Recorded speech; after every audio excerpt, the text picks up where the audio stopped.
Record. Baik.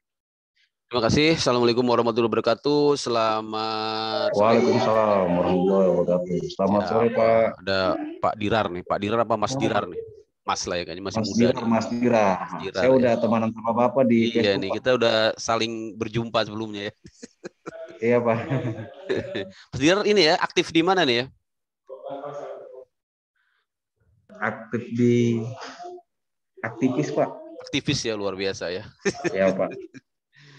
Semoga ini ya sehat terus lah ya. Iya, Teman Pak. juga semua. Pak Ahmad Supriyadi, Pak Yudi, ya, Mbak Ibu kali ya, Ibu Citra, ya, dan semuanya. Baik, kita ketemu lagi ya di pertemuan terakhir hukum pajak. Memang materinya luar biasa ya, banyak sekali. Ya, kalau di kelas reguler sih saya bisa santai ya, tapi ini karena kelas eksekutif ya, juga pesertanya senior-senior semua saya lihat ya, para praktisi juga, memang pertanyaannya juga ya tajam-tajam ya. Ya, untuk kemarin saya sedikit koreksi itu ya, yang dari pertanyaan Pak Irodat ya, mohon maaf ya, kadang-kadang saya juga suka lupa-lupa ya, namanya hukum pajak berkembang terus ya. Jadi untuk tax amnesty ya, jadi memang menghapus pidana ya, yang tax amnesty yang jilid 1 kemarin tahun 2016-2017 ya. Jadi kalau itu terkait dengan tindak pidana sampai dengan ya tahun SPT pajak yang terakhir yang tahun 2015 ya. Tapi kalau yang sudah berjalan kemudian dia tetap ya, maksudnya tahun 2016 ke atas gitu ya.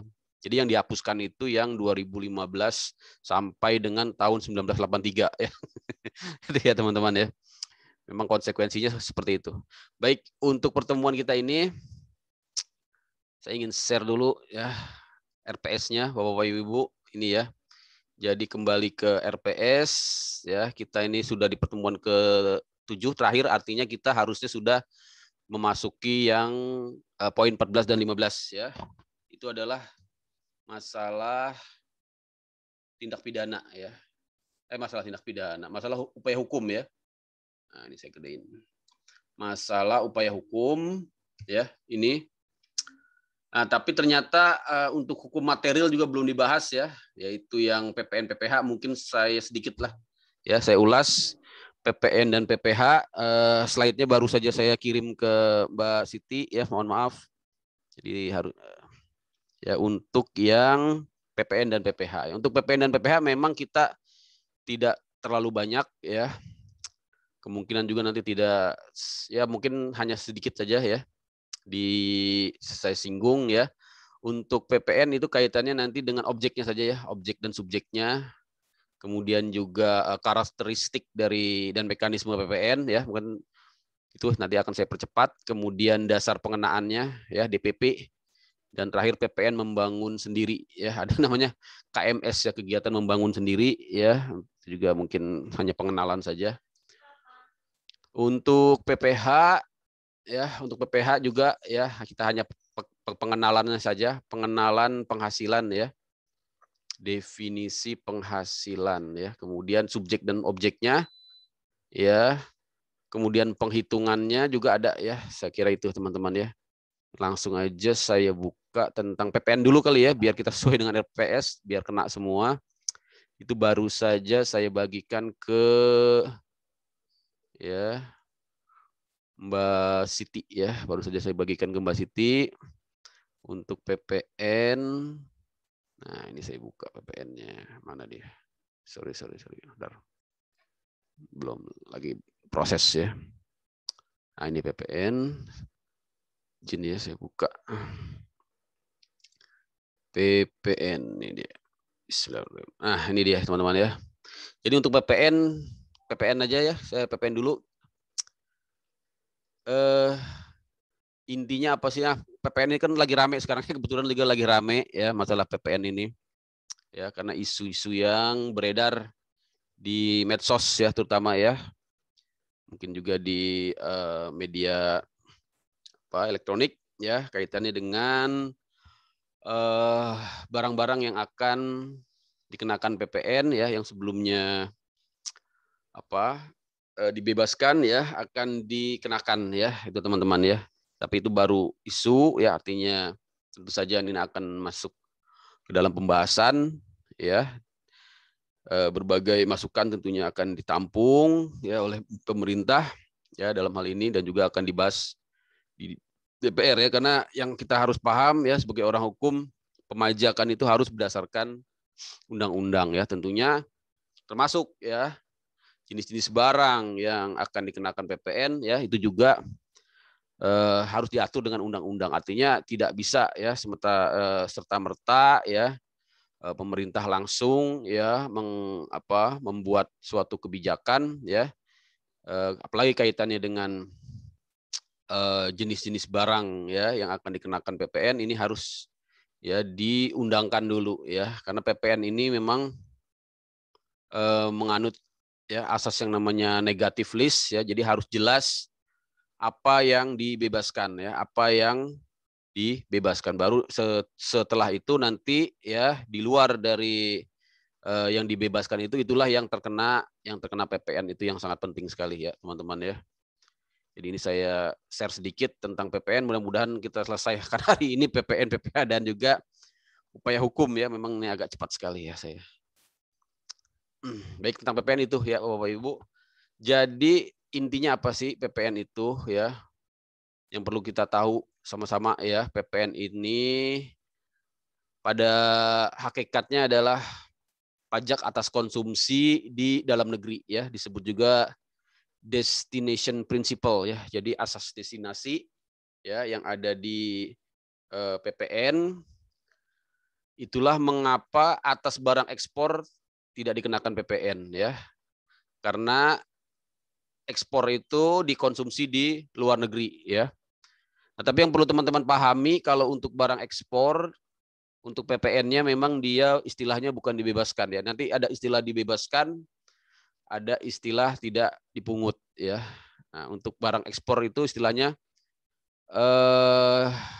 tarifnya 0 ya, bukan juga tidak dipungut gitu ya. Tarifnya 0 ya, tarifnya 0 untuk barang ekspor. Jadi dia tetap dipungut ya, tetap dipungut PPN. Barang ekspor itu ya tetap merupakan kalau dia barang kena pajak ya, dia tetap dipungut PPN, tapi memang tarifnya 0. Kenapa tarifnya 0? Agar nanti ya barang-barang penyusun dari produk ekspor tersebut ya bisa dikreditkan PPN-nya ya. Makanya eksportir itu dia berhak atas pengembalian ya atau restitusi pajak ya, karena kalau dia mendapatkan pajak masukan ya ketika dia membeli bahan baku untuk produk ekspornya, maka dia sudah dapat dipastikan akan mendapatkan yang namanya kelebihan pajak masukan ya, karena pajak keluarannya kan 0 ya. Dan apa tuh pajak masukan dan pajak keluaran? Nah, ini mungkin kalau yang belum biasa di pajak ya akan bingung. Nanti akan kita jelaskan ya. Intinya itu dulu ya, PPN itu pajak konsumsi dalam negeri ya teman-teman. Sebentar saya pakai pointer option pen ya. Itu ya. Kemudian apalagi teman-teman? Jadi dalam penerapannya inilah mengapa disebut pajak tidak langsung ya. Karena antara ya destinasi ya, destinasinya apa sih? Konsumen ya. Destinasi itu maksudnya ya orang atau pihak yang dituju ya, yang dituju untuk menanggung pajak ya. Destinasinya adalah konsumen ya, yang melakukan konsumsi di dalam negeri. Tapi nanti yang menyetor ya ke kas negara itu bukan konsumen ya. Jadi kita tidak pernah kan bayar langsung PPN ke kas negara, tapi ini melalui mekanisme yang disebut dengan pemungutan ya, pemungutan. Jadi yang memungut itu siapa? Yang memungut itu bukan konsumen, yang memungut adalah nanti PKP ya, di sini ya, PKP, pengusaha kena pajak ya, penjual lah gitu ya, penjual, tapi dia harus menjadi pengusaha kena pajak. Kalau dia bukan pengusaha kena pajak ya, non PKP, maka dia tidak memungut PPN ya. Nah, kalau dia memungut PPN dan konsekuensinya harus menyetorkan ke kas negara. Nah, tapi di sini ada prinsip non kumulatif ya. Non kumulatif artinya tidak kumulatif, artinya yang distorkan itu adalah selisih antara pajak keluaran dan pajak masukan ya. Jadi hanya nilai tambahnya saja, makanya namanya pajak pertambahan nilai ya. Hanya nilai tambahnya saja, tidak seluruhnya gitu. Jadi kalau seorang PKP ya, PKP pengusaha kena pajak ya, memungut pajak ya dengan dari penjualannya ya, dia jual barang ya kan, maka dia mendapatkan PK istilahnya ya, pajak keluaran ya. Berapa? 10% ya. Dia dapat PK pajak keluaran saja 10% dikalikan dengan harga ya, dikalikan dengan nilai transaksi atau harga ya, harga barang ya.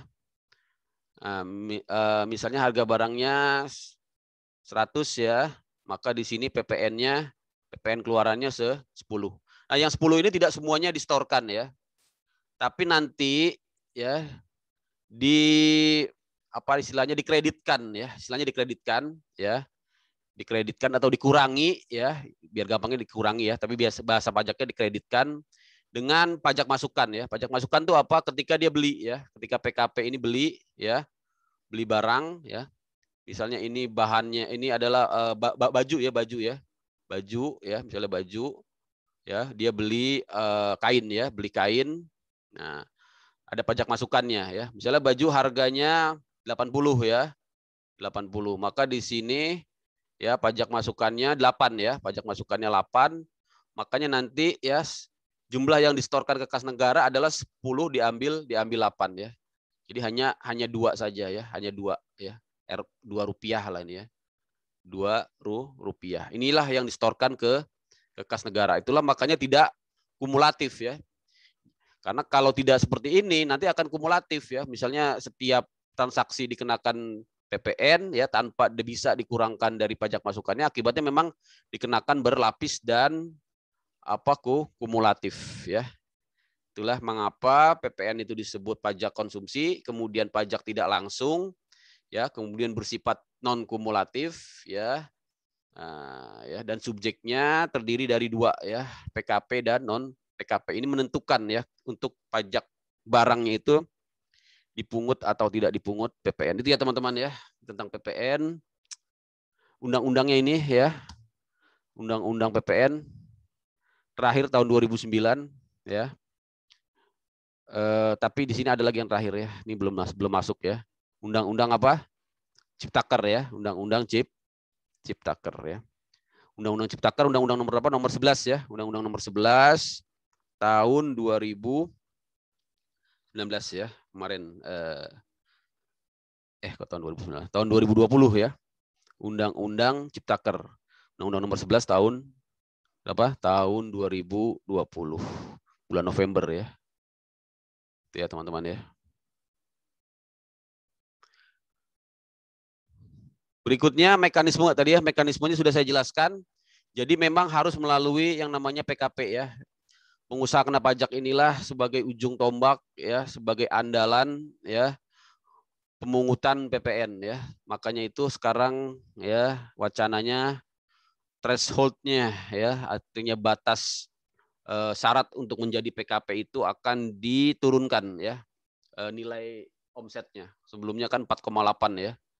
4,8 M per tahun ya, atau UMKM lah ya. Nah, ini apabila lebih ya, lebih besar dari itu ya, maka dia menjadi PKP ya. Apabila lebih besar dari 4,8 M per tahun omsetnya ya. Ini tahun rencananya akan diturunkan ya, tidak sampai 4,8 M, tentunya dalam rangka memperbanyak ya, memperbanyak PKP, pengusaha kena pajak ya. Nanti kalau dia sudah jadi PKP, dia bisa memungut PPN ya. Kemudian juga dia bisa mengkreditkan ya pajak masukannya ya. Sebenarnya lebih menguntungkan ya. Lebih menguntungkan daripada tidak ya. Karena kalau dia bukan PKP ya, pasti kemudian dia membeli barang ya, dan itu ada pajak masukannya, ada PPN-nya. Dia tidak bisa mengkreditkan. Tapi kalau PKP bisa mengkreditkan. Itu ya teman-teman. Dan juga dia harus PKP ini ya mencantumkan membuat faktur pajak sebagai bukti pemungutan PPN ya. Faktur pajak itu merupakan pajak keluaran. Jadi yang dimaksud dengan pajak keluaran itu apa? Ya, pajak yang dicantumkan atau dipungut ya oleh pengusaha kena pajak di dalam faktur pajak ya. Sifatnya sebagai pajak yang harus dibayar ya, utang pajak. Nah, ini ya pada waktu melakukan pembelian ya. Nah, maka ya PPN ya yang dikenakan terhadap pengusaha kena pajak dia menjadi pajak masukan ya, sifatnya sebagai pajak yang dibayar di muka ya. Nah, sehingga nanti atas pajak yang dibayar di muka ini akan mengurangi kewajiban ya dari pengusaha kena pajak di dalam menyetorkan PPN ke kas negara, karena akan dikurangi ya dari berjumlah PPN keluaran dikurangi dengan jumlah PPN masukan. Lihat teman-teman ya. Mekanismenya bagaimana? Mekanismenya ya yang disetorkan adalah selisihnya ini ya. Selisihnya ke kas negara ya, kemudian disetorkan setiap bulan ya. Paling lambat akhir bulan berikutnya ya. Jadi kalau sekarang bulan bulan Juni ya, maka bulan Juli ya, akhir bulan Juli tanggal 30 Juli lah gitu paling lambat menyetor, dan juga paling lambat melaporkan ke melaporkan dalam bentuk SPT masa PPN ya setiap bulan ke kantor pelayanan pajak pada akhir bulan berikutnya. Itu ya teman-teman ya mekanismenya. Nah, ini yang kemarin diramaikan objek PPN ya. Nanti akan masuk di sini katanya sembako, katanya pendidikan ya. Tapi itu kan baru wacana. Nah, istilahnya memang ya tentunya terus kita kritisi ya dengan kritik yang membangun ya, karena memang pajak ini kan harus berdasarkan kesepakatan bersama ya dan dituangkan juga di undang-undang. Gitu ya teman-teman ya. Jadi objeknya apa? Ini ada berapa nih? 7 ya, ada 7 objek. Jadi 7 objek ini yang menjadikan barang-barang terkena PPN ya, baik barang maupun jasa ya. Yang pertama barang dan jasa kena pajak ya. Jadi barang dan jasa kena pajak.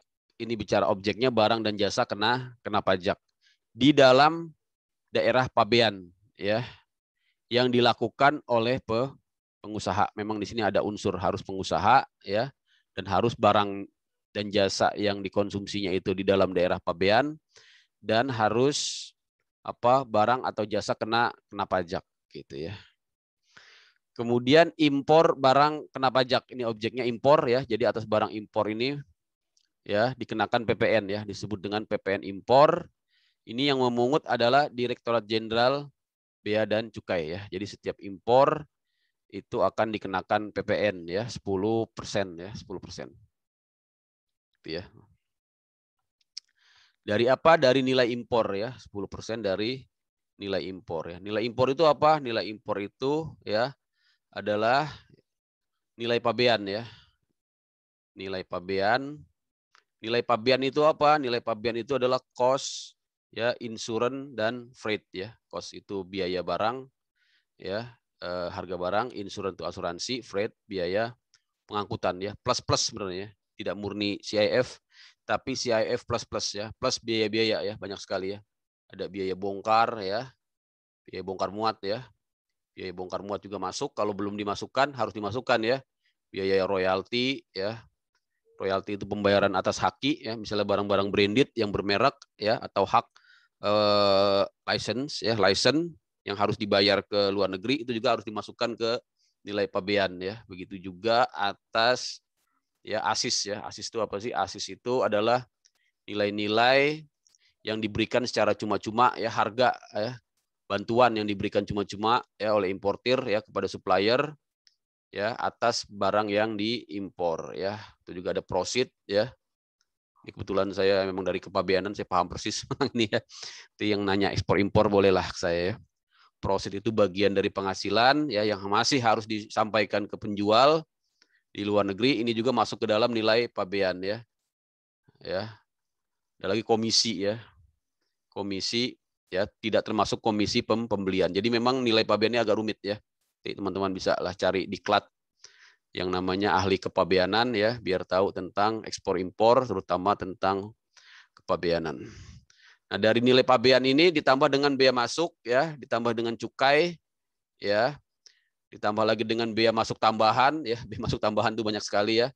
Ada bea masuk anti dumping ya, bea masuk tindakan pengamanan ya, bea masuk imbalan ya. Apalagi bea masuk udah ya, ini aja ya. Nah, ini baru ditambahkan semuanya menjadi nilai impor ya. Menjadi apa? Menjadi nilai impor ya, teman-teman ya. Nah, ya. Inilah nilai impor. Ya. Nilai impor ya. Nah, baru nilai impor ini nanti dikalikan dengan 10% dan jadilah dia PN impor itu ya. Untuk yang nomor 2, impor barang kena pajak. Untuk yang nomor 3, pemanfaatan barang kena pajak tidak berwujud dari luar daerah pabean ya. Ini misalnya apa? Misalnya memanfaatkan barang tidak berwujud ya, barang kena pajak tidak berwujud ya, software gitu ya. Makanya itu kena itu ya. Netflix itu ya, Netflix kemarin kan. Memang pengenaan PPN-nya agak rumit gitu ya, karena dari pihak apa namanya pengusahanya, penjualnya itu kan tidak di Indonesia karena dia impor ya kan, impor ya. Nah, dari luar pabean diimpor ya. Nah itu ya langsung ke konsumen gitu ya.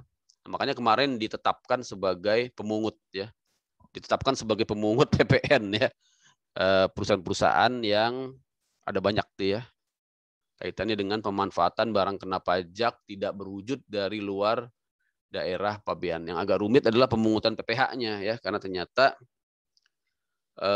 keberadaannya tadi itu ya tidak ada istilahnya apa, kehadiran fisik ya, kehadiran fisik. Itu ya teman-teman ya. Yang keempat tadi sudah, yang kelima ekspor ya, ekspor.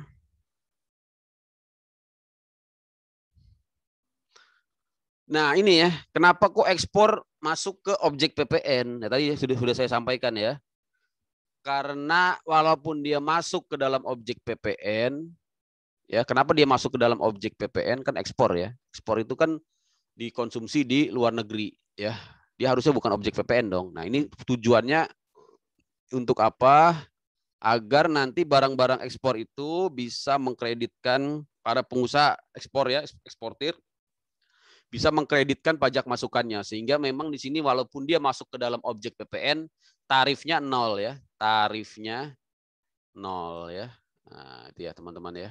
Tujuannya itu ya, sehingga dia tetap dikatakan objek PPN ya. Itu ya teman-teman ya. Kemudian kegiatan membangun sendiri ya. Ini kenapa dikenakan PPN? Kok bangun sendiri ya? Kok kena PPN ya? Nah, tapi memang sudah seperti ini ya undang-undangnya ya. Mungkin nanti kalau mau diusulkan silahkan ya. Tapi ini ada yang disebut dengan asas keadilan ya.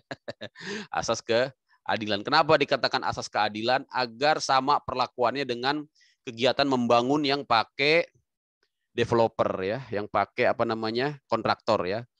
Kalau membangun pakai kontraktor kan kena ya, kontraktornya kena PPN ya. Masa membangun sendiri nggak kena PPN? Nanti kontraktor nggak ada yang mau dong, iya kan? Nggak ada yang pakai dong. Nah, itu salah satu alasannya ya. Itu ya teman-teman ya. Itu salah satu alasannya. Berikutnya ya. Berikutnya apa? Penyerahan aktiva ya. Ketutupan. Ya. Yang menurut tujuan semula tidak untuk diperjualbelikan ya. Sepanjang pajak masukannya dibayar ya, sepanjang pajak masukan yang dibayar pada saat perolehan dapat dikreditkan gitu ya. Jadi gini ya, maksudnya apa? Misalnya ada perusahaan ya. Halo?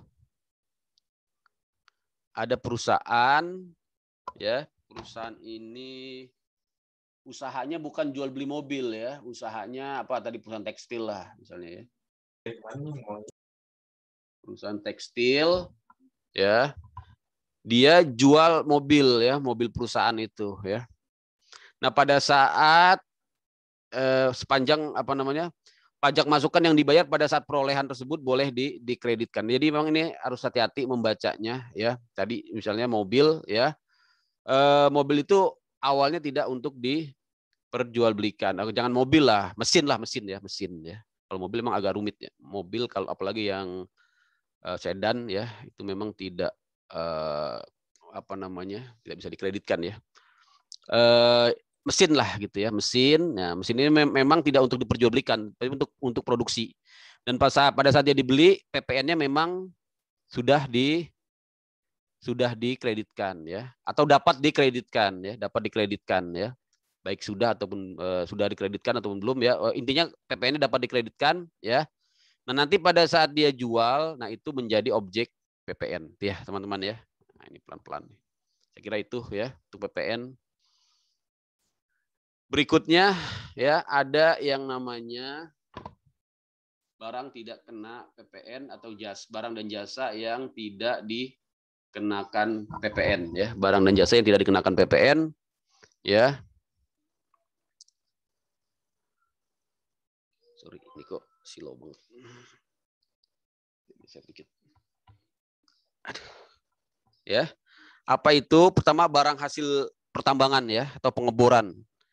Ya, kenapa ini tidak dikenakan PPN? Karena ini langsung diambil ya dari alam ya, gitu ya. Belum ada nilai tambahnya, makanya tidak dikenakan PPN ya. Tapi ini ada perubahan di Undang-Undang Ciptaker ya. Kalau nggak salah ini ya, batu bara ya. Batu bara ini dikeluarkan dari barang jasa yang barang yang tidak dikenakan PPN. Jadi dia masuk ke tadi ya slide yang sebelah ya. Dia kena PPN ya. Dia masuk ke objek PPN itu ya Bapak Ibu ya. Nah, mungkin yang agak trending topik sekarang ini nomor 2 ini ya, sembako ini ya. Barang kebutuhan pokok ya, beras, jagung, susu, daging, kedelai, sayuran dan lain-lain mau dikenakan PPN ya. Tapi sebenarnya ya yang mau dikenakan PPN itu yang premium ya, yang premium. Artinya yang dikonsumsi oleh ya kalangan menengah ke atas ya, orang kaya lah gitu ya. Misalnya daging ya, nanti tidak semua daging ya, daging wagyu gitu ya. Cuma nanti akan jadi masalah ya. Tapi masalahnya di mana? Biasanya itu dalam penerapannya ya. Kebetulan saya juga pemungut PPN ya di Bea Cukai kan pemungut PPN juga ya, PPN impor. Ini juga sering dispute nih ya. Jangankan dibatasi dari segi klasifikasi ya, klasifikasi premium tidak premium ya. Sekarang dengan definisi begini aja ini sudah dispute ya. Misalnya daging ya, daging. Di dispute-nya apa? Misalnya kemarin ini ya, kemarin tentang asbes ini ya, asbes. Karena asbes itu ketika dia diimpor itu sudah dalam kondisi ya, menurut pandangan kami itu sudah tidak memenuhi hasil pertambangan yang langsung diambil dari alam ya, karena sudah dipilih-pilih ya, sudah juga ada proses peningkatan mutu ya, sudah juga ada proses pengerjaan lebih lanjut ya, sehingga dikenakan PPN. Itu saja sering dispute ya, Daging juga begitu ya, daging sashimi misalnya yang sudah ya diiris-iris ya, yang mahal kan biaya ngirisnya itu ya, biaya ngirisnya itu mahal ya, dibandingkan dengan daging yang masih dalam bentuk potongan-potongan besar gitu ya. Ini juga jadi dispute ya. Daging, kemudian kemarin kurma ya, buah juga masuk ke sini ya, buah-buahan. Buah itu sering dispute apa ya, buah yang sering dispute itu kurma ya. Apakah kurma itu masuk buah segar ya? Kan di undang-undangnya dikatakan buah segar ya. Nah, kurma yang masuk ke Indonesia itu kan sudah kering sebenarnya ya.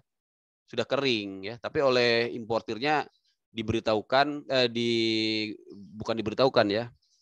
Dia tidak mau dikenakan PPN ya, karena dia menganggap kurma itu ya buah ya, padahal di sini definisinya buah segar ya. Akhirnya ini pun dispute ya, masuk ke keberatan, masuk ke banding ya, sampai ke pengadilan, sampai ke Mahkamah Agung bahkan ya.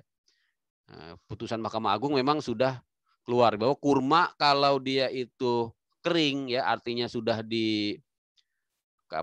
dikeringkan ya, kemudian diolah, dikasih gula ya.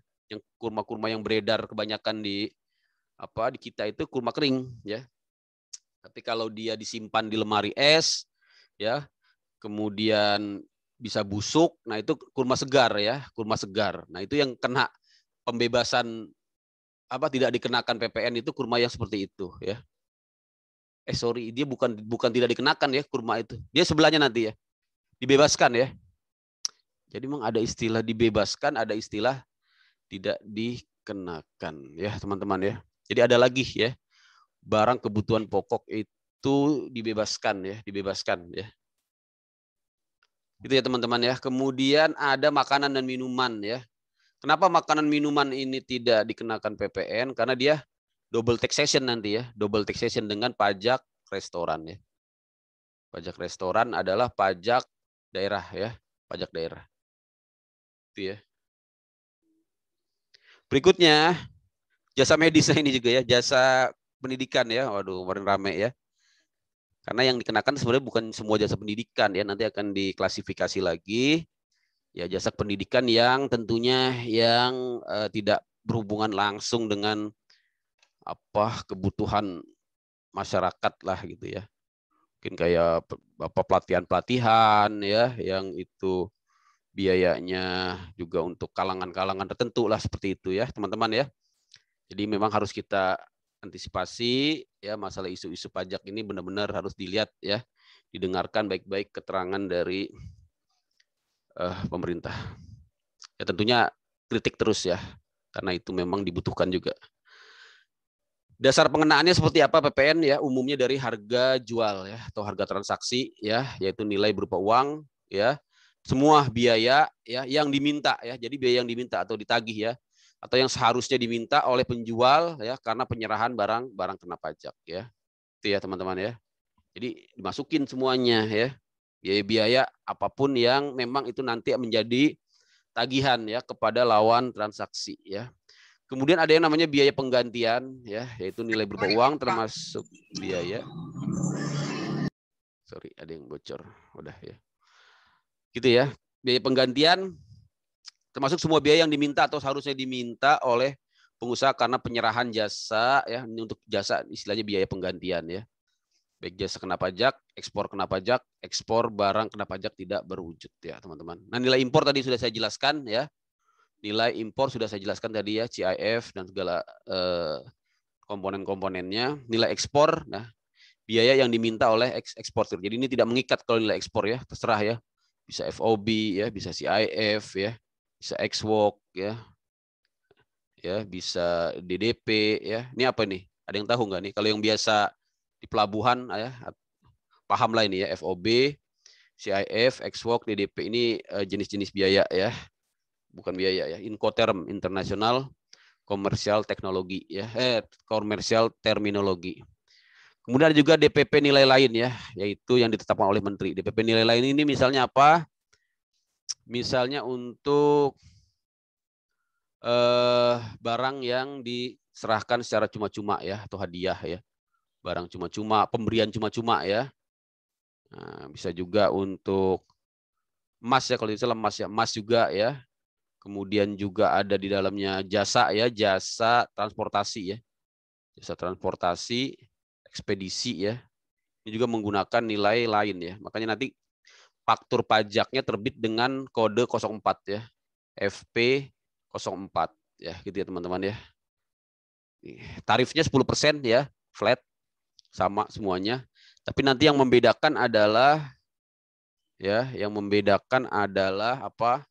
DPP-nya ya, DPP-nya. Dasar pengenaan pajaknya tadi ada yang menggunakan nilai lain ya, ada yang menggunakan nilai lain. Ya, teman-teman ya.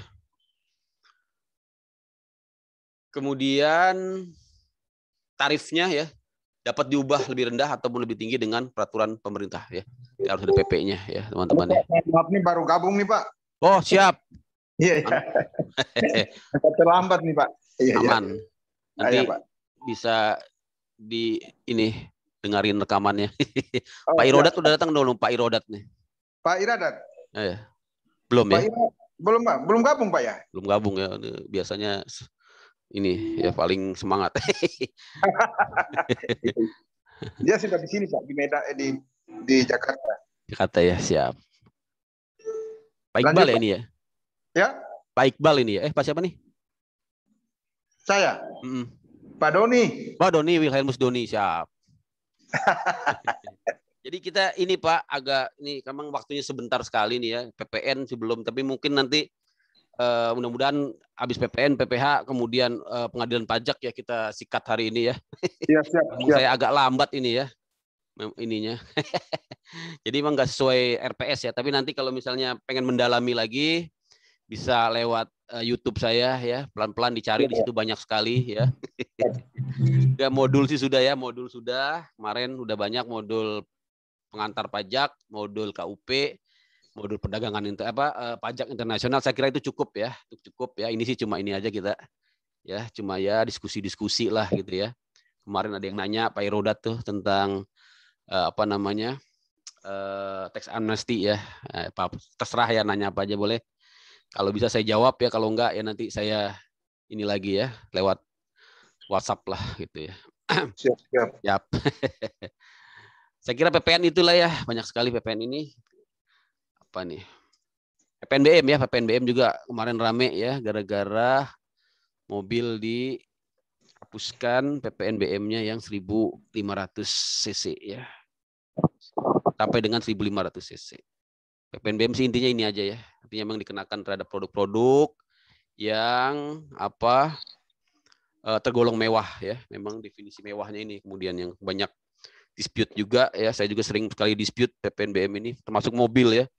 Karena misalnya di definisi di PMK-nya, Peraturan Menteri Keuangannya, mobil station wagon gitu ya. Station wagon itu apa nggak dijelaskan ya? Apakah 3.000 cc, apakah 2.500 cc, apakah 1.000 cc ya? Apakah matic, apakah manual, nggak dijelaskan.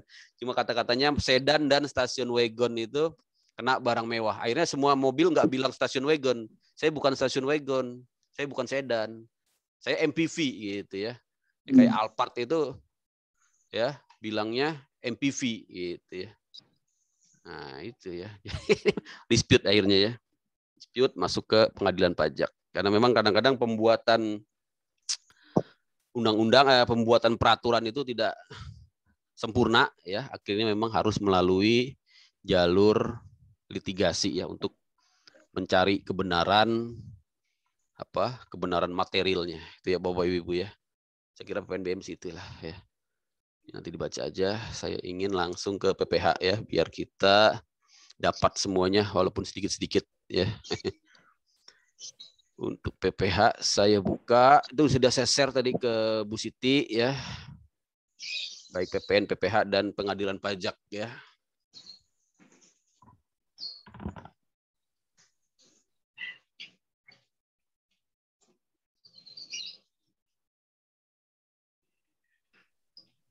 Saya share yang PPH udah ya. PPH udah kelihatan ya. Di PPH OP dan badan nanti juga ada juga PPH potput ya, tapi nanti saya lihat kena nggak waktunya. Kalau nggak nanti saya share bahannya aja. Intinya kalau PPH ini sangat penting sekali subjek pajaknya. Makanya di sini langsung kita bicara subjek pajak ya, subjek pajak dalam negeri sudah saya jelaskan ini kemarin. Langsung aja saya next ini karena sudah ada di pelajaran ya, di pelajaran apa? Pelajaran pajak internasional ya. Di KUP juga sudah kita bahas di bagian pendaftaran ya, yang wajib dapat NPWP lah gitu ya. Yaitu ini ya, orang pribadi yang tinggal di Indonesia ya, atau tinggal di Indonesia lebih dari 183 hari ya, atau berniat tinggal di Indonesia ya. Badan yang didirikan di Indonesia ya.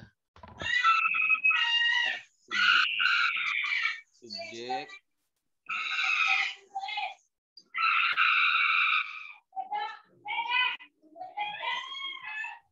yang nangis tuh anaknya. Warisan kenapa masuk ke subjek? Kemarin sudah saya jelaskan ya, karena dia menggantikan ya yang berhak ya. Yang berhak itu siapa? Ahli warisnya ya, karena dia belum dibagi, ahli warisnya belum ada ya, sementara waktu sambil menunggu dibagi, maka warisan yang tadinya objek pajak dia naik ya. Naik derajatnya menjadi wajib pajak, menjadi subjek pajak ya. Nanti siapa yang melaksanakan ya hak dan kewajibannya tetap ahli warisnya ya. Tetap ahli waris atau ya pelaksana wasiat ya. Atau yang mengurus harta peninggalan ya, itu ya teman-teman ya. Kemudian subjek pajak luar negeri ya, lawannya jadi subjek pajak dalam negeri. Jadi yang tidak tinggal di Indonesia ya, atau tinggal kurang dari 6 bulan ya, 183 hari, atau badan yang tidak didirikan di Indonesia gitu ya. Itu subjek pajak luar negeri. Termasuk juga di sini BUT ya. BUT itu kemarin saya katakan ya. Nah, ya, bentuk usaha tetap ini adalah subjek pajak luar negeri, tapi perlakuan pajaknya disamakan dengan ya subjek pajak dalam negeri ya, disamakan dengan SPDN badan ya, disamakan dengan SPDN badan ya, untuk BUT. Baik yang BUT ya yang didirikan oleh SPDN orang ataupun badan ya, badan di luar negeri itu ya, Bapak Ibu ya.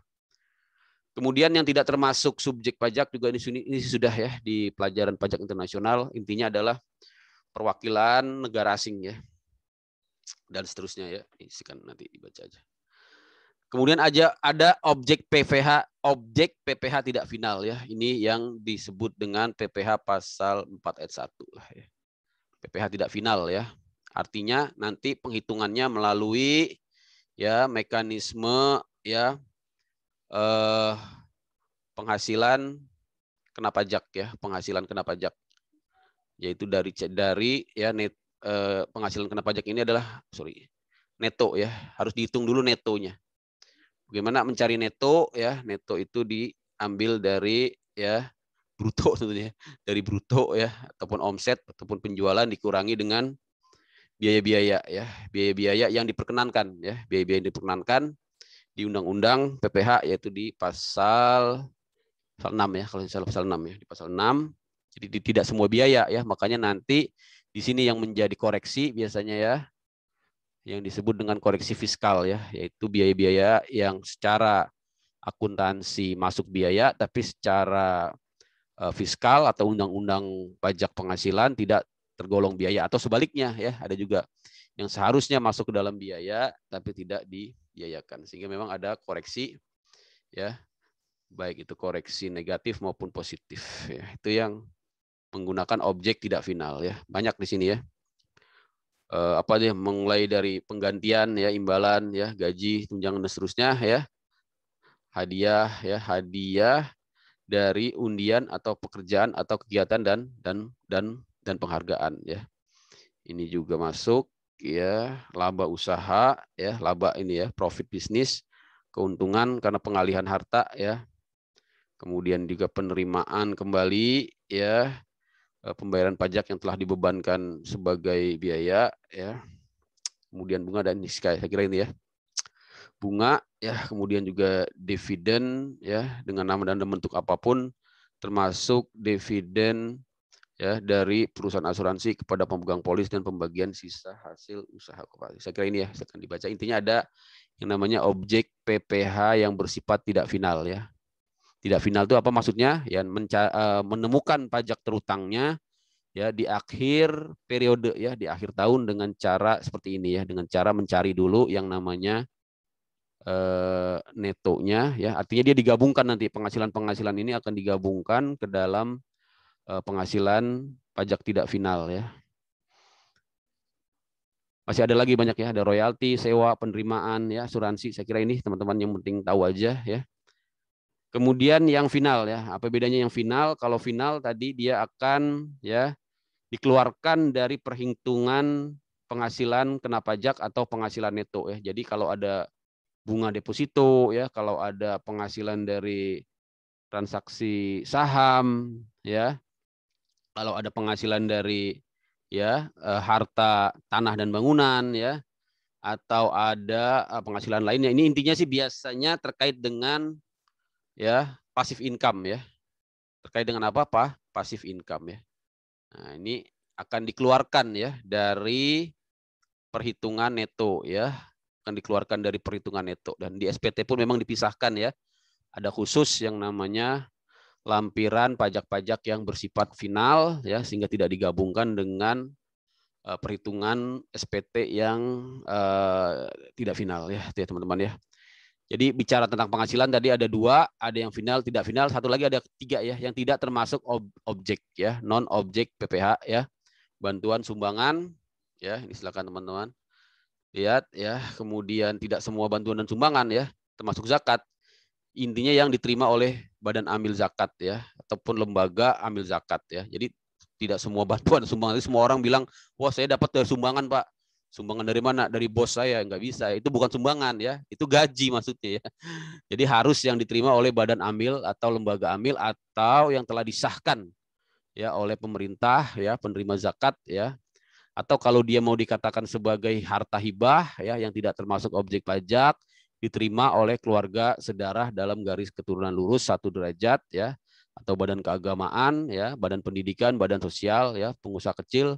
Di sini ada syarat ya, tidak ada hubungan dengan usaha atau pekerjaan. Karena kalau ada usaha atau pekerjaan dia masuk objek PPH yang tidak final ya, yaitu apa tadi, gaji ya, pemberian ya atas usaha ya. Gitu ya teman-teman. Warisan juga ya, bukan objek ya. Jadi tidak benar dikatakan ada pajak warisan ya. Tadi kenapa warisan masuk ke subjek pajak Pak? Karena belum dibagi ya. Nah, karena dia belum dibagi, dia statusnya bukan warisan dong ya. Karena belum ada ahli warisnya. Tapi kalau nanti sudah ada ahli warisnya dan dibagi ya ke ahli waris, itu tidak terkena pajak. Tapi atas penghasilan dari harta tersebut tetap dikenakan pajak. Jadi yang dipajaki bukan hartanya, bukan warisannya, tapi penghasilan atas harta tersebut ya. Misalnya saham ya, yang dipajaki ya apa namanya, keuntungan dari sahamnya atau dari dividennya ya. Kemudian juga misalnya toko ya, rumah yang dipajaki ya, kalau rumah ya misalnya kalau disewa ya dia akan kena pajak, atau kalau dijual ya, dijual juga dia kena pajak ya. Jadi harus ada yang namanya transaksi dulu ya, transaksi dulu. Kalau dia hanya warisan saja tidak dikenakan pajak ya. Itu di Indonesia ya. Beda dengan di luar negeri ya, memang banyak yang bertanya Pak. Siap. Ya. Pak Irodat lagi, wah Pak Irodat ya. Ya. Mohon izin Pak Irodat, kemarin salah jawab tuh. Oh ya nggak apa-apa. Ya Pak. Jadi apa namanya, tax amnesty yang sebelumnya itu hilang ya itunya ya. Pidananya ya. Tapi yang sekarang ini memang wacananya tidak sampai menghapus pidana gitu ya, yang baru ini, karena memang nanti akan ada moral hazard yang sangat besar ya. Orang dipidana ya, dia nanti ya, apalagi yang big gitu ya, yang besar nanti bisa saja ya mencetuskan tax amnesty ya, dalam rangka menghapuskan pidana-pidana yang sebenarnya sedang berjalan gitu ya, Pak Irodat ya. Ya, Pak, izin bertanya Pak. Boleh. Yang pertama terkait soal zakat ya. Ini kan ada isu yang kemudian katanya dana zakat itu ada yang kemudian mau diperuntukkan untuk pembangunan infrastruktur ya, diarahkan ke pembangunan. Nah kalau itu diarahkan berarti dana yang bersumber dari zakat itu masuk dalam objek PPH enggak? Nah itu yang pertama Pak. Nah yang kedua, ada beberapa pemerintah daerah yang kemudian mengeluarkan perda terkait soal pemotongan gaji pegawainya itu diperuntukkan untuk potongan infak sama sedekah. Nah, ini kalau mau dilihat aturan mainnya sebenarnya gimana sih, walaupun agak keluar dikit ya Pak ya dari hukum pajak. Kira-kira itu aja sih Pak pertanyaannya, 2 itu. Jadi kalau zakat itu memang di sini ya untuk apa yang menerima gitu ya, dia tidak menjadi objek pajak gitu ya, untuk yang menerima ya. Nah, untuk yang menerima gitu, tapi kan penerima zakat ini ya dia pasti nggak bayar pajak juga ya, karena kan penerima zakat ini kalau di Islam itu kan fakir miskin ya, nggak mungkin ya, fakir miskin ya, atau lembaga amil ya, lembaga amil itu kan menerima zakat ya, itu juga tidak menjadi objek pajak ya, badan amil ya, misalnya dompet duafa ya atau basnas lah gitu ya, ketika dia mendapatkan pajak itu tidak menjadi objek pajak asalkan dia terdaftar di disahkan ya oleh pemerintah ya, itu ya Pak ya. Terus kalau dana zakat ini digunakan untuk infrastruktur, bagaimana? Karena apa? Saya kira juga tidak ya, karena kan apa namanya, dana zakat ya untuk infrastruktur itu kan nanti saya dalami lagi. Sepengetahuan saya sih tidak ya, karena kan apa namanya, zakatnya kan sudah tidak objek pajak ya, tidak menjadi objek pajak ya. Apakah penggunaannya untuk infrastruktur ya? Oh, ini gini ya, untuk infrastruktur sih yang dia itu nanti menggunakan dana zakat gitu kalau ada gitu ya, tapi sepengetahuan sih tidak sampai ya. Kalau zakat tidak mungkin ya, karena kan di Islam itu zakat itu khusus sekali ya, harus kepada 8 8 mustahik istilahnya ya Pak ya. Kalau untuk infrastruktur saya kira tidak ya. Saya kira soalnya tidak. ada wacana yang mengarah ke situ. Ya kalau dia kemudian... artinya perusahaan yang apa namanya yang bergerak di bidang infrastruktur ini nanti yang dia dipajakinya gitu kan. Jadi misalnya taruhlah Basnas ya ngasih apa namanya membiayai ya dengan biaya apa dengan uang zakat ya untuk membiayai infrastruktur ya yang dipajaki yang perusahaan infrastrukturnya ini ya lawan transaksinya Basnas gitu ya Pak Irodat ya. Saya kira itu ya. Kedua tadi apa pajak apa namanya pemotongan ya terhadap karyawan ya atas pajak zakat atau impor itu kalau untuk karyawan ya itu akan menjadi ya pengurang ya akan menjadi pengurang ya dari kewajiban pajak penghasilannya ya kan kalau kita ngisi SPT itu ada ya kolom ya sumbangan ya ini ya bantuan atau sumbangan ya termasuk zakat ya. Nah, itu juga menjadi pengurang ya. Jadi buat pegawai sendiri dia menjadi pengurang. Ya, sebenarnya sih nggak masalah itu ya. Asalkan apa lembaga yang menjadi tempat pembayaran zakat itu ya. Nah, itu adalah Badan Amil Zakat, lembaga amil zakat ya yang disahkan oleh pemerintah atau kalau dia tergolong sumbangan ya badan sosial ya. Nah, ya badan-badan sosial ya yang ditetapkan oleh Menteri Keuangan. Itu ya Pak Irodat ya. Pak Iradat ini ke pertanyaannya menggiring ke itu. Oh iya, menggiring terus. Menggiring ke penggunaan dana haji. Kalau dana haji juga itu ya. Sekarang juga tidak masuk objek pajak ya. Ini ada tambahan lagi ya. Ke sana itu Pak kira-kira. Karena beliau sudah apa konsentrasinya ke perdata Pak. Perdata ya. Siap-siap nanti ya gugat perdata ya.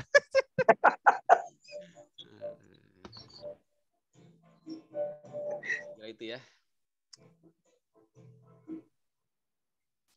Banyak sekali ya yang tidak termasuk objek pajak ya, termasuk juga pembayaran dari perusahaan asuransi ya.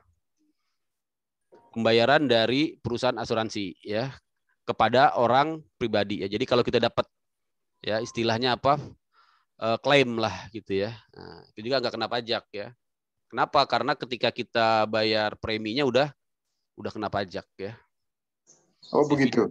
Iya, ya. Tapi biasanya kalau yang nggak tahu biasanya dibilang ada potong pajak, coba.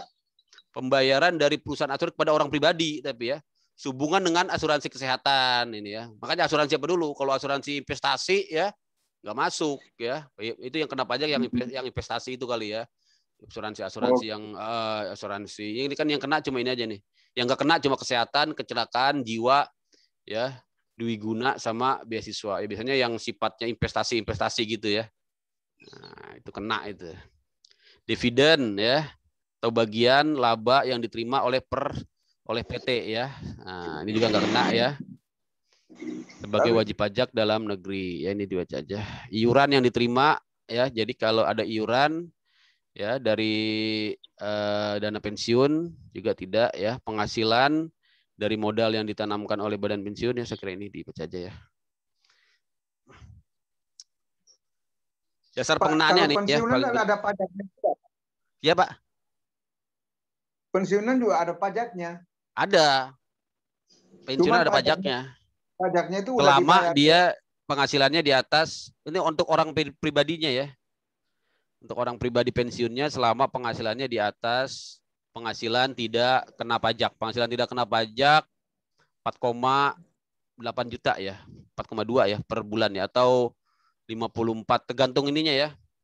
Tergantung keluarganya ya. Kalau dia masih bujangan ya, jomblo 54 juta ya kan.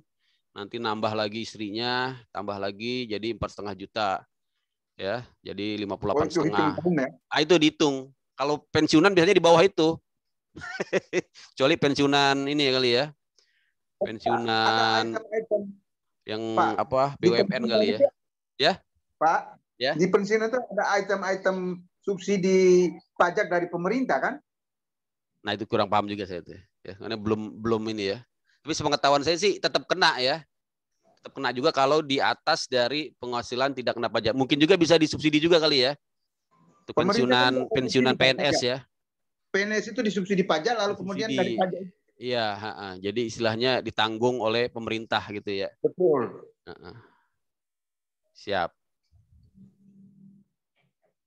Pak Doni masih menerima itu ya pensiunannya ya? Pasti. Double pensiunnya ini. Langsam kemarin, langsam Langsung ya. Belum minta tambahnya. Ini mau Agustus naik nih Pak. Dia ya Pak ya. Alhamdulillah. Iya. Makan lah gitu ya. Jadi kelihatannya ide usulnya Pak Rizal Ramli diikutin ini. Oh gitu ya. Ada manfaatnya juga ya. Ada manfaatnya. Memang orang jenius itu. Saya kira itu ya untuk PPH. Jadi intinya sih dicari netonya dulu ya Bapak Ibu ya. Kalau untuk yang penghasilan final ya. Izin. Mau nanya nih, masalah objek pajak? Pak Joshua kan ya. Kita iuran apartemen itu kan kita ada dari DJP lah bahwa itu katanya itu merupakan pendapatan iuran yang dari apartemen iuran lingkungan itu ya, bukan? Ya iuran, padahal kan itu kan biaya operasional apartemen kan. Tapi selisihnya itu katanya dipajaki, padahal itu sebenarnya hanya untuk sistem juga kalau ada perbaikan mengecat kembali tapi yang atas selisihnya itu kemarin dikatakan bahwa itu harus dipajaki, dianggap itu penghasilan.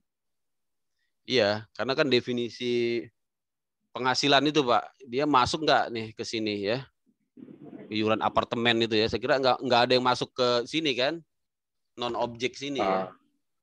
Non objek ini ya. Jadi kalau dia nggak masuk sini ya dia masuk ke yang pertama tadi Pak, yang ini ya, ke definisi objek yang tidak final ya, atau yang final ya. Sepertinya itu tidak final ya masuknya ke sini ya. Dianggap sebagai penghasilan ya, penggantian atau imbalan ya, atau keuntungan ya, penerimaan. Ya, jadi bisa masuk ke sini Pak. Itu Pak. Dan juga kan Pak. Jadi apanya itu kan ada aktanya antara penghuni dengan pihak-pihak PPRS ini kan bahwa orang ini mengatakan bahwa kalau ada selisih per 5 tahun itu akan dikembalikan uangnya kepada penghuni gitu Pak. Ada bunyi di situ. Klausalnya ada. Kalau keuntungan dari itu ya. Selisih. Jadi sebenarnya iurannya kan dipukul rata nih Pak. Contohnya 100.000. Ternyata yang digunakan 99.000. 1.000-nya itu harus dibalikin di 5 tahun kemudian pada penghuni. Kata apartemennya ini buat bayar pajak gitu. Katanya ini dipajakin katanya gitu Pak. Pas ada rules. Kalau dipajakin sih saya kira itu tinggal dilihat aja Pak ya. Tapi kalau menurut saya sih memang bisa aja dipajaki gitu kan, karena itu masuk. Kalau buat apartemen kan dia badan ya Pak ya, dia kan suatu badan ya, artinya penghasilan yang diterima sepanjang tidak termasuk ke yang ini, yang objek PPH, dan yang tidak termasuk objek ya, sepanjang dia di situ tidak ada nyata-nyata secara jelas di sini ya, maka dia masuk ke dalam penghasilan yang dikenakan pajak. Itu sih saya kira ya harus dilihat lagi Pak ya, dilihat lagi. Tapi saya sih sementara dapat saya katakan ya kemungkinan memang benar dipajaki gitu Pak. Tapi ya kalau nanti mau di cross check ya di cross check aja di laporan pajaknya apartemen itu mana ada nggak masuk ke situ komponen biaya dari iuran ini ya dimasukkan ke dalam perhitungan netonya perusahaan gitu ya. Jangan-jangan cuma alibi aja, makanya harus diaudit juga ininya apa namanya manajemennya, town manajemen ya, apartemen manajemen lah gitu ya, manajemennya itu.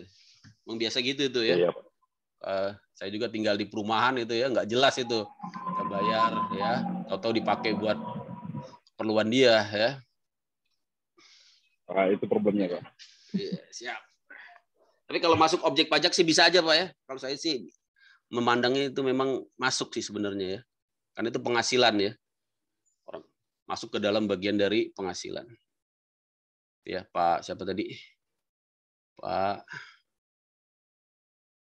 Joshua ya. Jadi ini ya untuk menghitungnya memang harus masuk dulu ya, mencari dulu yang namanya neto ya. Neto ini apa? Neto ini kita lihat di sini ya.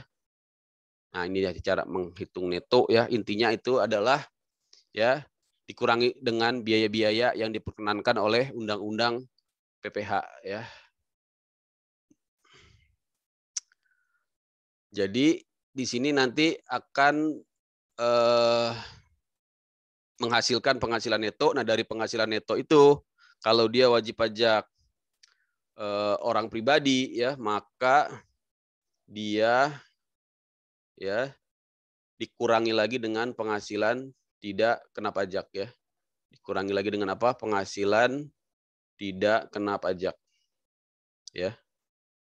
Penghasilan tidak kena pajak ini ya tergantung dari ya statusnya ya. Mulai dari jomblo ya, tidak menikah, ya menikah, punya anak, ya itu beda ya. Semakin banyak tanggungannya, tapi maksimal 3 ya tanggungannya. Ya teman-teman, saya kira itu untuk ini aja, mengingat saja. Kemudian ada yang namanya menggunakan norma ya. Norma ini untuk siapa? Ya, untuk wajib pajak ya orang pribadi ya yang memenuhi syarat ya. Syaratnya apa? 4,8 ya omsetnya, brutonya minim maksimal dalam satu tahun ya, dan harus mengajukan ya permohonan ya maksimal 3 bulan sesudah tahun buku ya, dan dia wajib menyelenggarakan pencatatan. Apa sih norma ini? Jadi menggunakan rumus ya. Jadi untuk menghitung penghasilan netonya tidak perlu menggunakan pembukuan dengan mengurangkan biaya-biaya, tidak perlu, tapi dia cukup mencatat ya. Mencatat apa? Mencatat bruto ya, atau sales atau omsetnya saja, kemudian ya kalikan dengan rumus norma penghasilan neto yang dikeluarkan oleh pemerintah, dalam hari ini Menteri Keuangan ya, ada PMK-nya itu. Ini untuk penghasilan tidak kena pajak ya yang masih berlaku, yaitu mulai dari 54 juta ya, atau 4,5 juta, 4,5 sorry ya, bukan 4,2, 4,5 per tahun per bulan, atau 150.000 per hari ya. Kalau dia tidak nikah ada tanggungan 1 ya, naik lagi 4,5 juta ya, segini ya. Tanggungan 2, tanggungan 3 ya. Nikah tidak punya tanggungan ya, kawin ya. Tidak pernah tanggungan ya. Dapat juga 4,5 juta ya dari pasangannya, dari istrinya ya. Nikah anak 1 ya, nikah anak 2, nikah anak 3. Tanggungan sorry ya. Penghasilan kena pajak merupakan dasar. Jadi dasarnya ini ya, DPP-nya, kalau tadi PPN DPP-nya nilai harga ya, harga penyerahan ya. Kalau PPH adalah penghasilan kena pajak ya. Bagaimana cara menghitungnya ya? Jadi untuk menghitung besarnya pajak yang terutang ya, berlandasan pada apa? Laporan keuangan ya. Ini untuk yang membuat pembukuan tentunya ya. Laporan keuangan perusahaan ya, karena perusahaan wajib laporan, wajib pembukuan ya. Setelah dikoreksi fiskal tadi ya, saya katakan koreksi fiskal untuk menyesuaikan dengan ya peraturan perpajakan ya, karena ada biaya-biaya yang secara fiskal diperbolehkan, tapi di akuntansi ada perbedaan ya antara akuntansi dengan fiskal gitu ya, sehingga diperoleh neto fiskal, istilahnya nanti neto fiskal ya.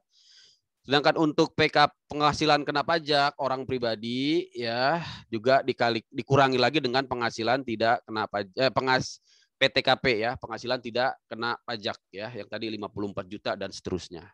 Baru nanti ketemu pajak terutangnya, yaitu penghasilan kena pajak dikalikan dengan tarif ya Bapak Ibu ya. Ini contohnya tarif pajak ya yang masih berlaku sekarang ya, ada wacana akan dinaikkan, terutama yang level paling tinggi ini ya. Jadi mau naik sampai 35%. Ya, mungkin lapisannya tidak 500 juta ya, mungkin lebih tinggi lagi.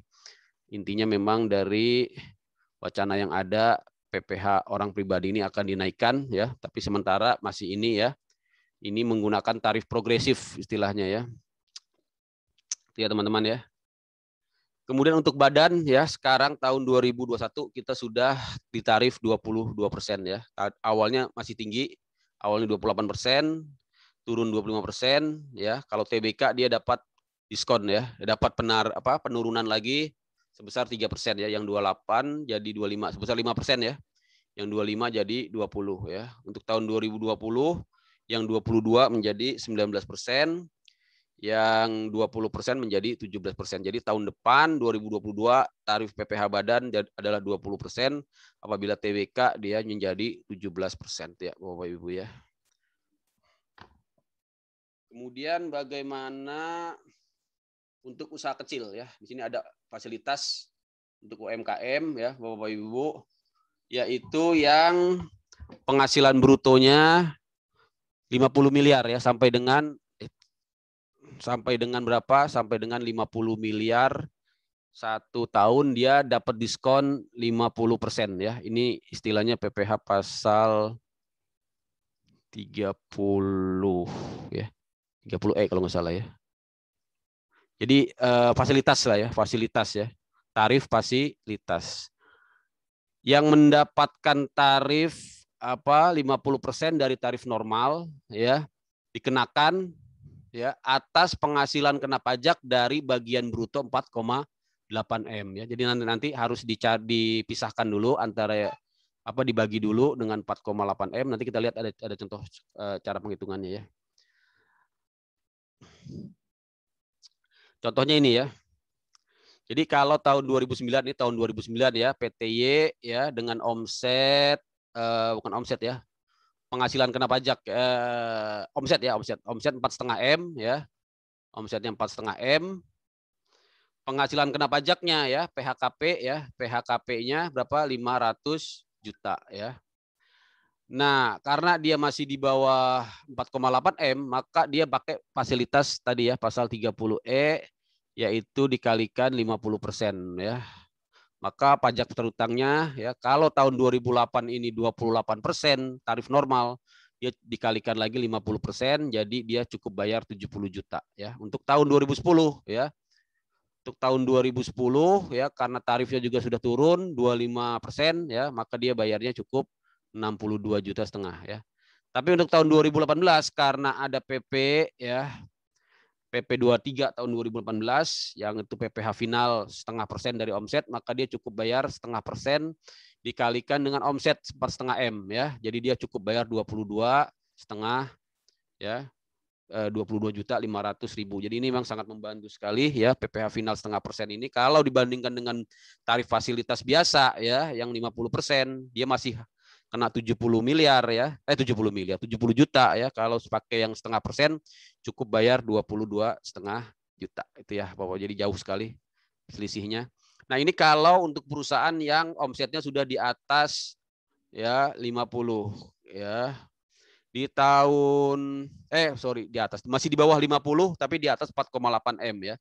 Jadi PTX tahun 2016 ya 24 M ya omsetnya. Omset 24 M ya. PHKP-nya penghasilan kena pajaknya ya netonya 10 M ya, 10 M. Bagaimana cara menghitungnya? Pertama ya, jumlah penghasilan kena pajak dari bagian bruto yang memperoleh fasilitas. Tadi sudah saya sampaikan yang memperoleh fasilitas itu 4,8 M ya. 4,8 ya M dibagi dengan total omsetnya ya 24 M ya. Nah, baru dikalikan dengan penghasilan kena pajak ya PHKP ya, ketemulah angka ya berapa? 2 M ya. Jadi dia yang mendapat fasilitas, bagian yang mendapat fasilitas pengurangan 50% itu adalah 2 M. Nah, nanti ya dari 2 M ini ya yang akan dikenakan fasilitas 50% ya dikali tarif normal 25% sehingga yang tarif PPh fasilitasnya 2,5 juta. Sisanya ya yang 8 juta, yang 8 M ini tarif biasa, tidak pakai fasilitas 50%, tapi langsung dikali tarif normal 25% ya. Jadi kenanya total 2 M 250 juta ya. Apakah ini bisa pakai PPh ya 0,5%? Tidak bisa ya. Karena sudah di atas ya, omsetnya sudah di atas 4,8 miliar ya. Dia tidak bisa pakai fasilitas. Kalau yang sebelumnya masih bisa ya, karena omsetnya hanya omsetnya hanya 4,5 M ya. Nah, kalau ini kan sudah di atas 4,8 M. Jadi tidak bisa pakai tarif yang PPh 0,5%. Saya kira itu ya. Untuk PPN dan PPh ini ada sedikit lagi waktu. Nanti untuk upaya hukum teman-teman bisa baca lah ya. Untuk upaya hukum bisa baca di modul ya, di modul. Jadi saya buka sedikit modulnya biar ingat ya. Modul sudah saya share yang modul KUP ya, KUP. Bentar saya buka ya. Modul KUP.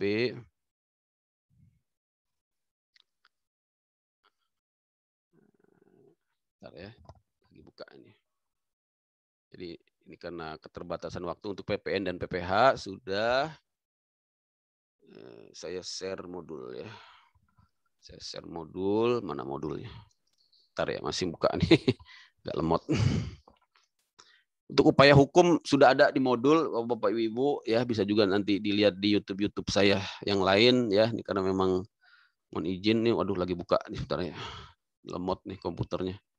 Masih Intel Celeron.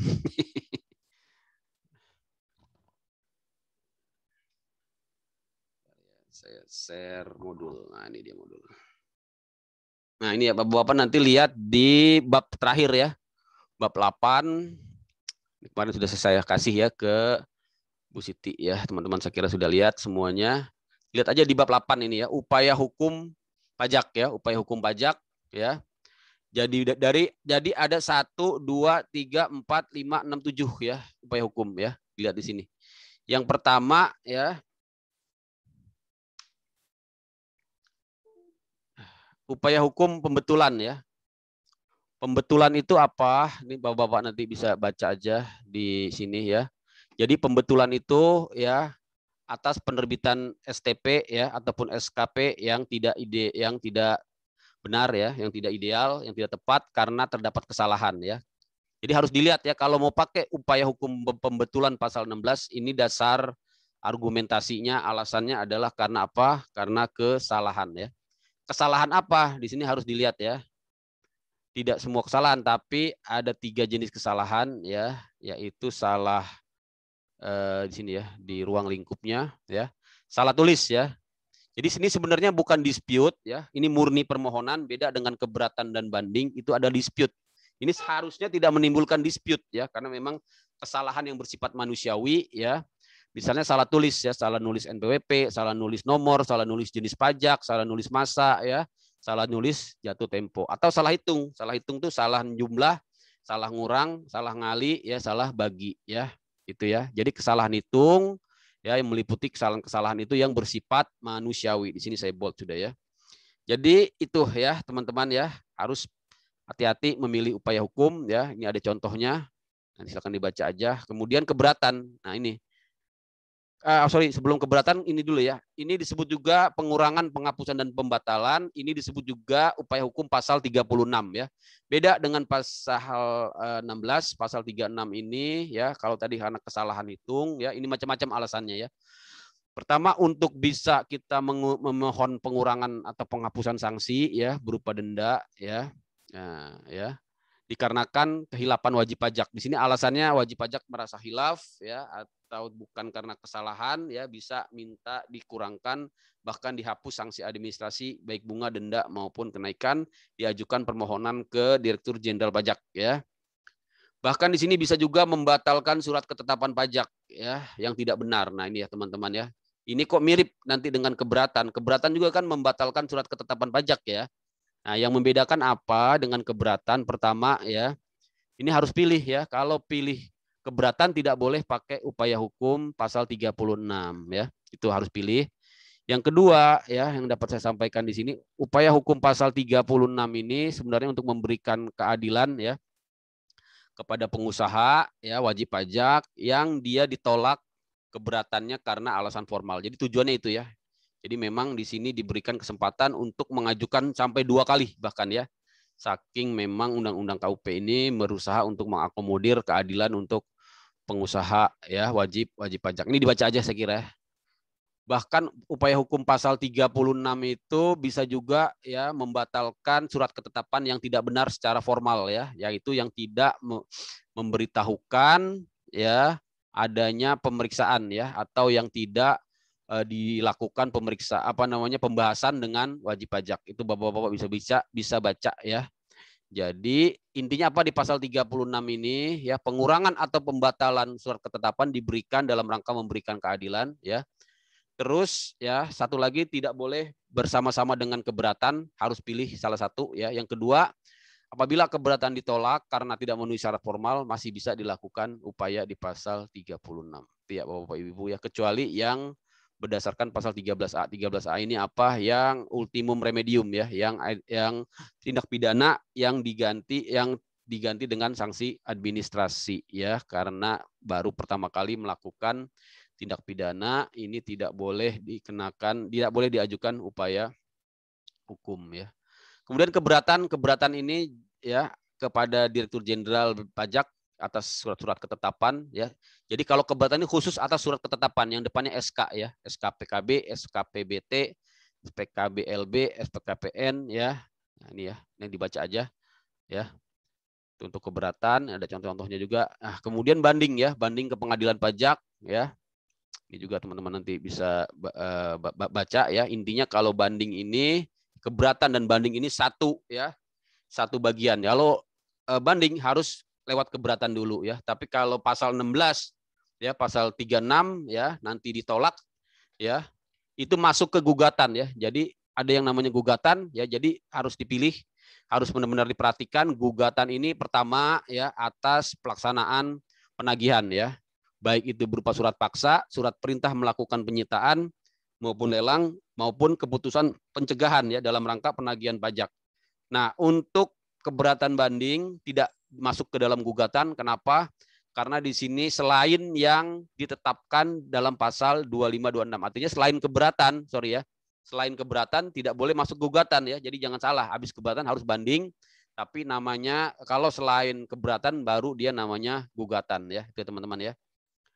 Untuk surat ketetapan pajak dan surat keberatan, nah ini juga bisa diajukan gugatan, tapi alasannya harus bersifat prosedural ya. Jadi kalau alasannya material, dia tidak boleh masuk ke gugatan, tapi masuk banding. Tapi kalau alasannya karena prosedur, misalnya prosedur keberatan tidak melalui pemeriksaan, prosedur keberatan tidak melalui pembahasan, ya dia juga masuk ke gugatan. Itu ya teman-teman. Jadi memang harus jeli ya melihat alasan ya di dalam melakukan upaya hukum di bidang hukum pajak. Nah, yang terakhir ya ada yang namanya sanggahan ya. Sanggahan ini apa?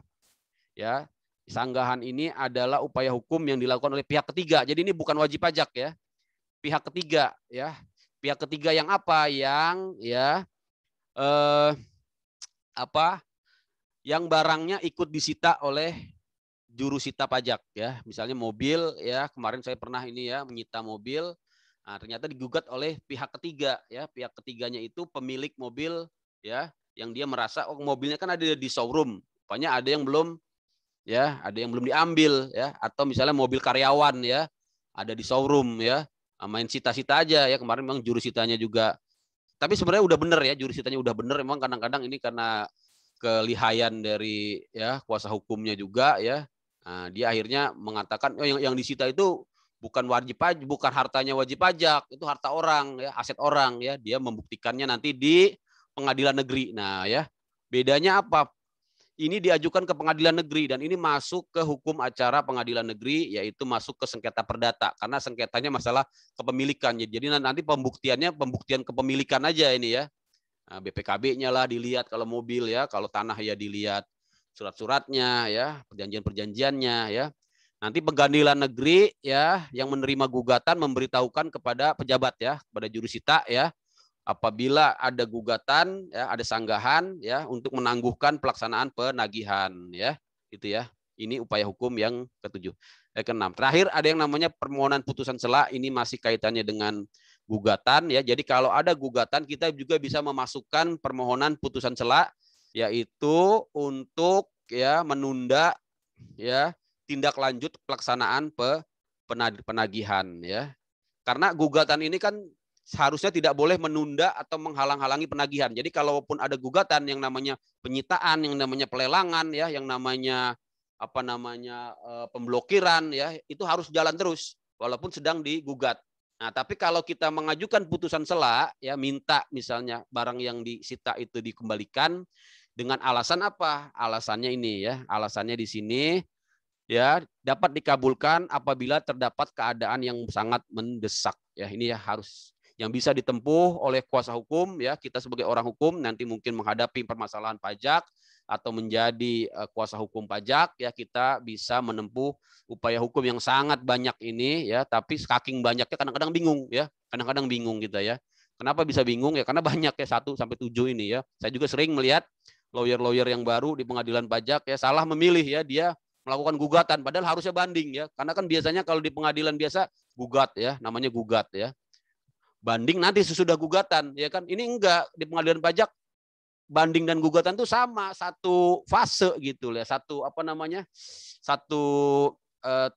ini, ya, satu fase gitu, ya, satu tingkatan gitu, ya, sama-sama di pengadilan. Kalau di pengadilan biasa kan, pengadilan umum gugatan dulu, ya, ke misalnya pengadilan negeri, ya, baru nanti banding ke pengadilan tinggi, ya. Kalau di pengadilan pajak tidak, ya, semua, ya, gugatan, ya, ada di situ juga, banding ada di situ juga, ya, itu, ya. Kemudian terakhir yang ingin saya sampaikan, putusan pengadilan pajak itu bersifat inkrah, ya, tidak bisa lagi diajukan upaya hukum ke, ya, baik itu ke banding, ya, tidak bisa dibanding lagi ataupun di kasasi, ya. Nanti upaya hukum terakhir yang namanya PK, ya. Saya kira PK teman-teman bisa baca, ya. Nanti saya share juga tentang PK, ya, sudah ada, ya, di slide, ya. Saya kira itu, ya, teman-teman, karena udah 5:30 ini. Dan juga saya mohon maaf ini dalam penyampaian ada yang kurang-kurang, ya. Mohon izin, ya, kalau ada yang kurang paham, ya, silahkan nanti bisa lewat YouTube, ya, bisa juga lewat WhatsApp. Nomor telepon sudah ada, ya, di Bu Sugianti, ya, Pak Joshua, ya. Di Bu Sugianti bisa share aja di sinilah. 0812 apa, ya, 14276, ya. Silahkan boleh. Siap, aman. UAS nanti aman lah, saya enggak macam-macam lah, dari sini aja nanti saya ambil, ya. Tapi memang banyak banget bahannya, ya, tinggal pinter-pinter nyarinya. Baik, terima kasih. Oh, saya ini dulu, ya. Ya, kita foto-foto dulu. Saya abadikan, ya, momen berharga ini. Karena terakhir ini, ya. Nah, ada berapa orang nih? 29 orang. Saya tunggu, kasih... Pak, tunggu, Pak. Saya siap-siap dulu. Siap dulu, siap. Oke, ya. Nah, dulu pakai beda. Ini habis ini udah nggak ada kuliah lagi, ya, langsung masih ada, masih banyak, masih, kali, Pak, masih, ya. Ini hukum pajak aja yang selesai, ya. Oke, saya kasihkan ke Bu Sugianti, ya. Bu Sugianti.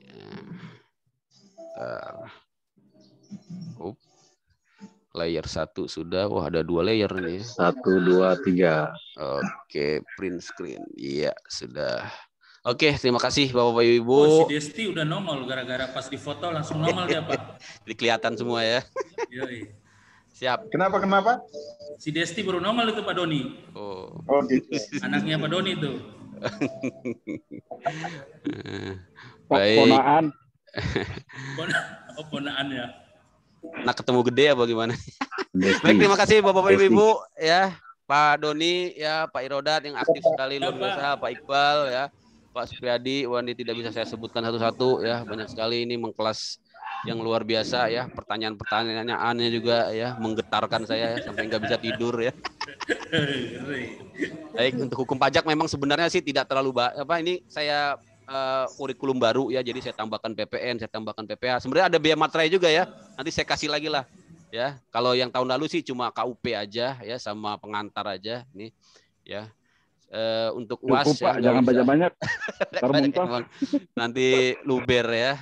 Baik, terima kasih Bapak Ibu ya. Mohon izin ya. Sampai jumpa lagi di mata kuliah yang lain. Nanti saya juga ada ilmu negara banyak ya. Ada juga hukum internasional. Di semester 5 ya. kita ketemu Pak Ardiansa nggak? Hukum bisnis. Hukum bisnis ya. Hukum bisnis juga bisa lah. Saya sih apa aja lah mau lah. Hukum bisnis. Baik, terima kasih. Mohon izin Bapak Ibu ya. Saya pamit ya. Yuk, assalamualaikum warahmatullahi wabarakatuh. Selamat sore. Waalaikumsalam. Waalaikumsalam warahmatullahi wabarakatuh. Halo Pak. Waalaikumsalam warahmatullahi wabarakatuh. Oke, izin. Pak. Ya. Ya, Pak.